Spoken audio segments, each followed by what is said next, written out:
भक्ति धारा सबका कल्याण हो।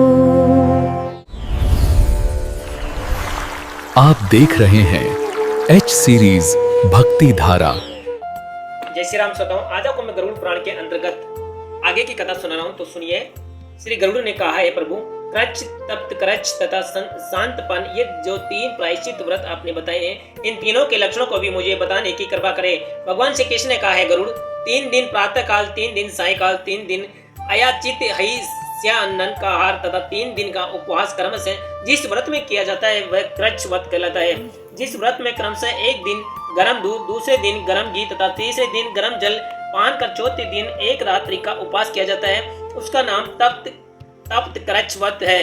जब गौमूत्र, गोमय, गोदही, गोदुग्ध और कुशोदक, इन 5 पदार्थों को क्रम से एक दिन पान करके पुनः क्रच व्रत का उपवास किया जाता है तो उसको शांतपन व्रत कहा जाता है। ये पक्षीहन, पापी व्यक्तियों के मरने पर कौन सी क्रिया करनी चाहिए ये मैं तुम्हें बता दिया है।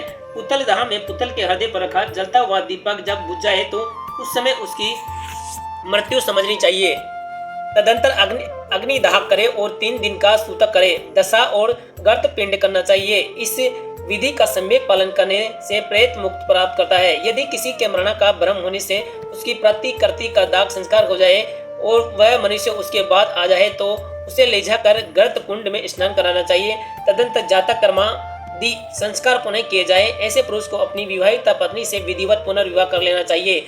ये खग, यदि विदेश में गए किसी व्यक्ति को 15 अथवा 12 वर्ष बीत गए हो और उसका इस अवधि के बीच कोई समाचार नहीं प्राप्त होता है तो उसकी प्रतिकृति बनाकर उसका दाग संस्कार कर डालना चाहिए।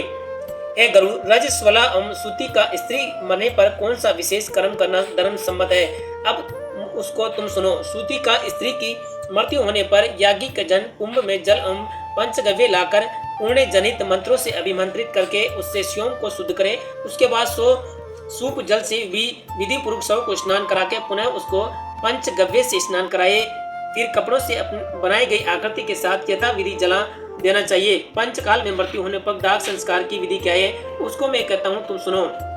हे खगेश, मास के प्रारंभ में धनिष्ठा नक्षत्र के अर्धभाग से लेकर रेवती नक्षत्र पंचकाल होता है। इसको सदैव दोषपूर्ण एवं अशुभ मानना चाहिए। इस काल में मरे हुए व्यक्ति का दाग संस्कार करना उचित नहीं है। ये काल सभी प्राणियों में दुख उत्पन्न करने वाला है। ऐसे दिनों में मृत्यु को प्राप्त होने वाले लोगों को जल तक नहीं देना चाहिए, क्योंकि ऐसा करने से सर्वदा अशुभ होता है। अतः पंचकाल के समाप्त होने पर ही मृतक के सभी कर्म करने चाहिए, अन्यथा पुत्र और सगोत्र के लिए कष्ट ही होता है।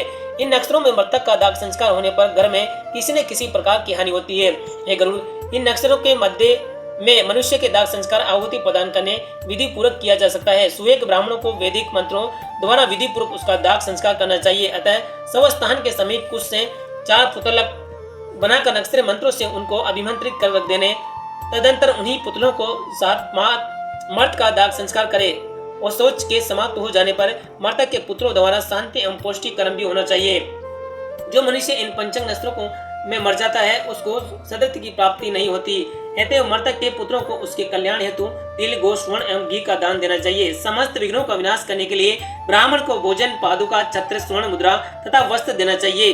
ये दान मृतक के समस्त पापों का विनाशक है और ब्राह्मणों को दक्षिणा देनी चाहिए। इससे समस्त पापों का विनाश होता है। जय श्री राम। श्रोताओं, गरुड़ पुराण की ये कथा आपको कैसी लगी कृपया कमेंट करके जरूर बताएं और ऐसी ही कथा सुनने के लिए हमारे चैनल एच सीरीज भक्ति धारा को सब्सक्राइब करें और वीडियो को अधिक से अधिक संख्या में शेयर करें। आप हमारे चैनल पर नए आए हो तो वीडियो को फॉलो और सब्सक्राइब जरूर करें। जय श्री राम। एच सीरीज भक्ति धारा को सब्सक्राइब करें।